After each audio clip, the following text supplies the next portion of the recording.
You are likely sitting down right now, perhaps glancing at a screen, maybe nursing a slight ache in your lower back, or brushing a finger against a tooth that has been giving you trouble.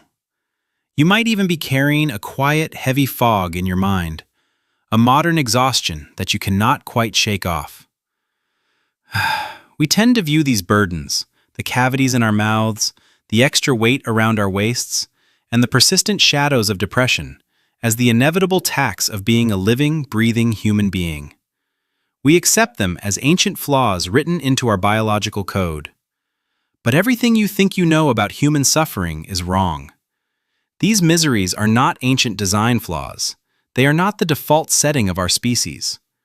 For the vast majority of our time on this planet, our ancestors lived in a state of physical and psychological alignment that would look completely alien to us today. They were not broken, they were not broken down, and they did not suffer from the modern plagues that quietly hollow out our daily lives. To understand how we became so uniquely fragile, we have to look closely at our teeth. If you were to walk through an ancient burial site from 12,000 years ago, before the first seeds were ever planted in the earth, and look at the skulls resting in the dirt, you would notice something shocking. Their teeth are straight, their jaws are wide, and their enamel is completely clean.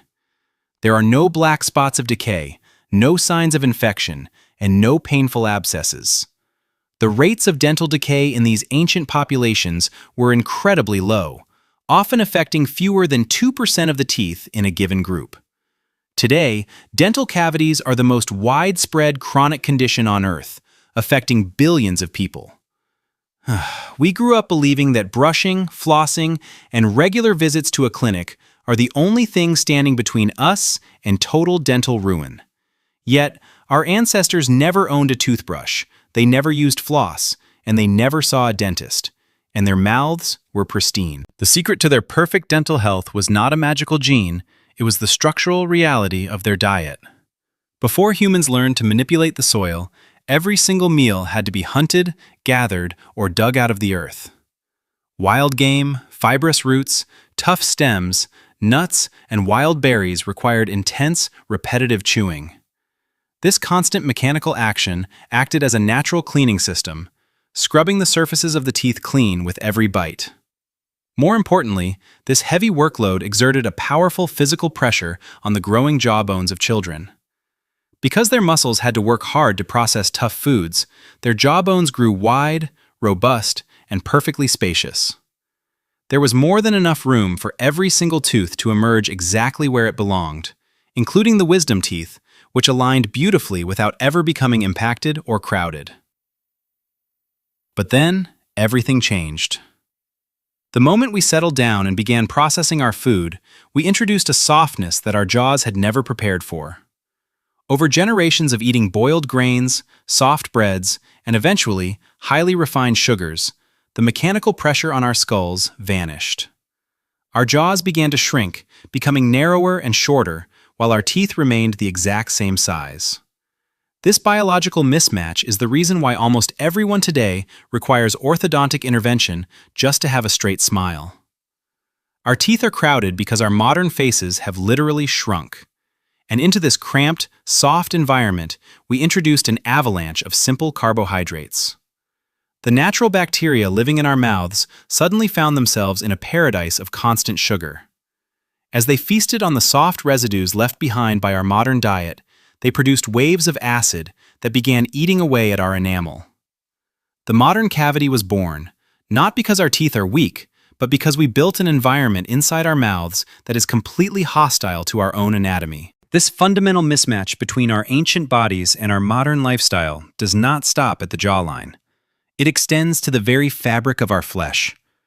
Today, we live in a world locked in a constant, exhausting battle with weight. We are surrounded by endless advice on how to burn calories, how to restrict our appetites, and how to resist the temptation of food. We treat weight gain as a personal moral failure, a lack of willpower, or a sign of laziness. But if you were to transport a prehistoric hunter-gatherer into a modern city, they would look at our struggle with absolute confusion. In the ancient world, obesity simply did not exist. It was not because our ancestors possessed a superior sense of discipline or an extraordinary moral character. It was because their environment made it physically impossible to overeat, while their biology was perfectly tuned to a world of scarcity. For millions of years, food was an unpredictable, moving target. A successful hunt meant a feast of dense protein and fat, but a string of unsuccessful days meant relying entirely on low-calorie roots and wild vegetation. In a world where the next meal was never guaranteed, the human body evolved a brilliant survival mechanism.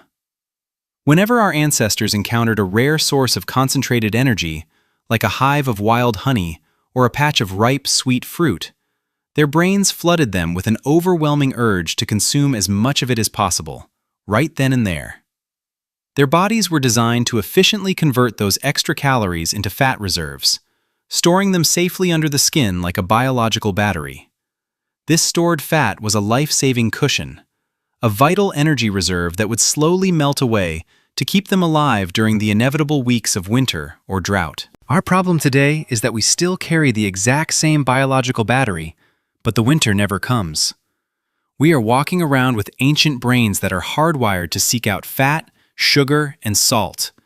But we are living in a landscape where these elements are engineered into every single item on the grocery shelf. We have created an environment of artificial abundance, filled with ultra-processed foods designed specifically to bypass our natural fullness signals. When we eat these foods, our ancient survival mechanisms scream at us to keep swallowing, convinced that a famine is just around the corner. We are not struggling with weight because our bodies are broken. We are struggling because our bodies are doing exactly what they were evolved to do, which is to hoard energy in a world where energy is scarce. We have placed a biological masterpiece of survival into a world of endless temptation, and the result is a systemic crisis of metabolic health that our ancestors could never have imagined. Yet, perhaps the heaviest burden we carry today is not physical at all. It is the quiet, invisible ache of the mind. In our modern society, depression and anxiety have risen to epidemic proportions, touching almost every family and community. We treat these conditions primarily as chemical imbalances in the brain, isolated incidents that can be corrected with a capsule or a clinical conversation. We view mental suffering as an individual malfunction. But when we look at the lifestyle of prehistoric humans, we begin to realize that our modern psychological pain is not an internal malfunction at all. It is a completely logical response to a profound state of isolation. Consider the daily life of an ancient hunter-gatherer. They did not wake up to an alarm clock, sit in isolated traffic, or spend 8 hours staring at a glowing box in a cubicle.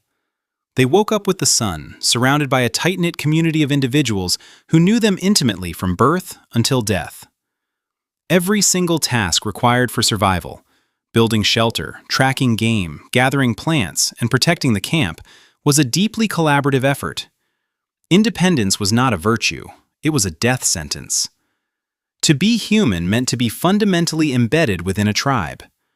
Their days were spent moving through the natural world, engaging in constant physical activity, and experiencing a direct, unmediated connection to the rhythms of the earth.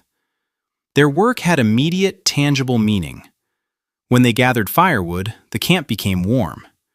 When they brought back meat, their children ate. Compare that to the reality we have constructed for ourselves today. We live in crowded cities, yet we are lonelier than any generation that came before us. We have traded the deep, unconditional support of a lifelong tribe for the shallow, transactional interactions of digital networks. We spend our days performing abstract, specialized labor that often feels disconnected from any immediate survival value, leaving us with a chronic sense of purposelessness. We have confined our bodies to indoor, sedentary environments, completely cut off from the sunlight and movement that our nervous systems require to regulate mood. When you strip away the social fabric, the physical movement, and the natural light that our species evolved to thrive in, the human brain begins to suffer. The chronic stress of modern life, the constant pressure to achieve, the weight of financial anxiety, and the profound lack of genuine human connection triggers a state of perpetual alarm within our oldest neural pathways. This is not a simple chemical glitch. It is an evolutionary distress signal. Our minds are screaming that something is deeply wrong with the way we are living. Prehistoric humans certainly experienced fear when facing a predator, and they undoubtedly felt deep grief when a companion died. But the chronic, unyielding, and hollow despair that we call depression was largely absent from their world. They did not have to search for meaning, because meaning was built into every single day of their survival. When we piece this entire story together, a vivid and sobering picture begins to emerge. We look into the mirror and see a species plagued by rotting teeth, expanding waistlines, and fractured minds, and we wonder what went wrong with our biology.